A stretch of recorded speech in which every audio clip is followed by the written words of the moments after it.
ये एक स्टूडेंट है और आप एक टीचर हो। अब आप इस स्टूडेंट को कुछ भी पढ़ा सकते हो, समझा सकते हो, और सबसे इंटरेस्टिंग पार्ट ये है कि ये स्टूडेंट कभी बोर नहीं होता। तो ये जो स्टूडेंट को सिखाने की प्रोसेस है, यही होती है हमारी सुपरवाइज लर्निंग। स्टूडेंट यहाँ पर है हमारा मॉडल, टीचर है आप यानी डेटा साइंटिस्ट या एआई इंजीनियर। आज की वीडियो में हम यही डिस्कस करने वाले हैं कि सुपरवाइज लर्निंग होता क्या है, इसके टाइप्स कितने हैं, और हाँ सबसे इंपॉर्टेंट इसके रियल वर्ल्ड एप्लीकेशंस क्या है। स्टार्ट करने से पहले अगर आपको मशीन लर्निंग का बेसिक आइडिया नहीं है तो पहले ये वाली वीडियो देख लो जिसमें मैंने मशीन लर्निंग को एकदम इजीली एक्सप्लेन किया है। So let's get started. Supervise learning होता क्या है? जब आप क्लासरूम में बैठकर टीचर से पढ़ते हो, वो एक रियल वर्ल्ड एग्जांपल है सुपरवाइज लर्निंग का। कैसे, चलिए समझते हैं। सुपरवाइज लर्निंग में हम मॉडल को ट्रेन करते हैं अंडर सुपरविजन, मतलब टीचर की गाइडेंस से। मशीन लर्निंग लैंग्वेज में टीचर का मतलब होता है ओल्ड लेबल डेटा, जिसमें इनपुट और आउटपुट दोनों ऑलरेडी दिए होते हैं। अब ये इनपुट आउटपुट क्या होता है? बेसिकली इनपुट को हम इंडिपेंडेंट फीचर्स कहते हैं और आउटपुट को डिपेंडेंट फीचर कहते हैं। तो अब चलो समझते हैं कि इंडिपेंडेंट और डिपेंडेंट फीचर्स एग्जैक्टली होते क्या है। सो इंडिपेंडेंट फीचर्स वो कॉलम्स ऑफ डेटा होते हैं जिनके बेसिस पर हमें प्रिडिक्शन करना होता है, यानी प्रिडिक्ट करने के लिए जिसे एज ए इनपुट यूज कर सके, इसलिए हम उन्हें इंडिपेंडेंट फीचर्स बोलते हैं। एंड डिपेंडेंट फीचर वो कॉलम या डेटा होता है जिसे हम प्रिडिक्ट करना चाहते हैं और जो इंडिपेंडेंट फीचर्स पर डिपेंड करता है, इसलिए हम इसे कहते हैं डिपेंडेंट फीचर। अगर अभी भी इंडिपेंडेंट और डिपेंडेंट फीचर में समझ नहीं आया तो कोई दिक्कत नहीं है, एक मस्त एग्जांपल देता हूँ जिससे एकदम क्लियर हो जाएगा। लेट्स से हमारे पास एक क्वेश्चन है, व्हाट इज आर्टिफिशियल इंटेलिजेंस, और हमें इसका आंसर लिखना है। तो यहाँ पे क्वेश्चन हमारा इंडिपेंडेंट फीचर है क्योंकि क्वेश्चन किसी और चीज पे डिपेंड नहीं करता, एंड आंसर है हमारा डिपेंडेंट फीचर क्योंकि आंसर क्वेश्चन पर डिपेंड करता है। अगर क्वेश्चन ही नहीं दिया तो आंसर लिखना इम्पॉसिबल है। आंसर लिखेंगे भी कैसे जब हमें पता ही नहीं किस टॉपिक पे लिखना है। एग्जैक्टली वैसे ही सुपरवाइज लर्निंग में इंडिपेंडेंट फीचर्स के बिना डिपेंडेंट फीचर को प्रेडिक्ट करना एकदम इम्पॉसिबल होता है। Let's take a simple health insurance data set, और इसमें से हम इंडिपेंडेंट फीचर्स और डिपेंडेंट फीचर्स को फाइंड आउट करेंगे।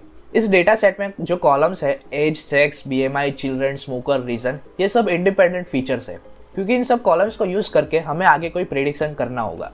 और जो चार्जेस वाला कॉलम है जिसमें लिखा होता है किसी पर्सन का इंश्योरेंस कॉस्ट कितना होगा, वो हमें प्रिडिक्ट करना है। इसलिए चार्जेस एक डिपेंडेंट फीचर है क्योंकि ये हमेशा डिपेंड करता है एज, बीएमआई, स्मोकर, यानी जितने भी इंडिपेंडेंट फीचर्स है उनके पैटर्न के बेसिस पर ही हम चार्जेस को प्रिडिक्ट कर सकते हैं।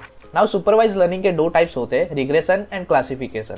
तो रिग्रेशन बेसिकली तब यूज होता है जब हमें कोई कॉन्टिन्यूस वैल्यू प्रेडिक्ट करनी होती है, मतलब आंसर कोई फिक्स कैटेगरी नहीं होता बल्कि एक नंबर होता है जो इंक्रीज या डिक्रीज हो सकता है, जैसे house price, temperature, salary and many more. चलिए एक रियल लाइफ एग्जांपल से समझते हैं। आप जोमेटो पर फूड ऑर्डर करते हो और वो एस्टिमेट देता है order will reach in 32 minutes. ये 32 मिनट्स कोई फिक्स कैटेगरी नहीं है, कॉन्टिन्यूस चेंज होने वाला नंबर है, क्योंकि जब डिलीवरी पर्सन हमारे लोकेशन से नजदीक आता है तो वो टाइम हमारा डिक्रीज होगा। So that's regression.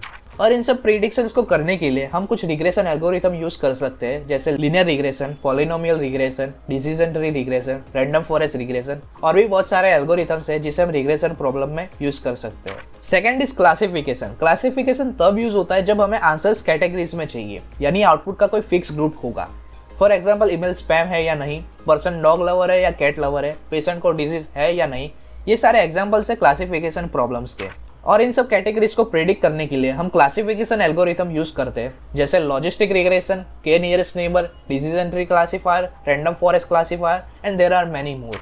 अब सबसे interesting part, supervise learning real life में यूज कहाँ होता है? आप सोचोगे शायद सिर्फ एआई कंपनीज यूज करती होगी, बट नो, आप रोज यूज करते हो और आपको पता भी नहीं होता। चलिए इसके एग्जाम्पल्स देखते हैं। First is Gmail. जब भी आप जीमेल ओपन करते हो तो वो ऑटोमेटिकली स्पैम ईमेल्स को स्पैम फोल्डर में डाल देता है। ये कोई मैजिक नहीं है, ये क्लासिफिकेशन मॉडल होता है जो ऑलरेडी ट्रेन हो चुका होता है कि कैसे स्पैम ईमेल्स को और नॉर्मल ईमेल्स को अलग करना है। Second is Google photos. Google photos आपके फोटोज को आइडेंटिफाई करता है, जैसे ये आप हो, ये आपका दोस्त है, ये आपके फैमिली मेंबर है। ये सब क्लासिफिकेशन से होता है। मॉडल को पहले हजारों एग्जांपल से सिखाया गया होता है कि कौन कैसा दिखता है। थर्ड इज जोमेटो और स्विगी। आप फूड ऑर्डर करते हो और ऐप आपको एस्टिमेट टाइम देता है, लाइक डिलीवरी इन 28 मिनट्स। यहाँ मॉडल को टाइम प्रेडिक्ट करना होता है और टाइम एक कॉन्टिन्यूस और न्यूमेरिक वैल्यू होती है जो बढ़ भी सकती है और कम भी हो सकती है, इसीलिए ये रिग्रेशन मॉडल यूज करता है। फोर्थ इज ओला और उबेर। आप कैब बुक करते हो और ऐप ऑटोमेटिकली बता देती है कि कितना पे करना पड़ेगा, लाइक 50 रुपीज, 100 रुपीज, 200 रुपीज। ये सब रिग्रेशन मॉडल डिसाइड करता है जो डिस्टेंस, ट्रैफिक और डिमांड के हिसाब से प्राइस प्रिडिक्ट करता है। Fifth is UPI apps. कभी फोन पे, पेटीएम या गूगल पे आपको वार्निंग देता है सस्पिशियस ट्रांजैक्शन डिटेक्टेड। ये भी क्लासिफिकेशन का एग्जांपल है जिसमें मॉडल पहले से ट्रेंड होता है। ये समझने के लिए कि कौन सा ट्रांजैक्शन नॉर्मल है और कौन सा suspicious. So that's it for today guys, I will meet you in the next video. Till then take care and bye bye.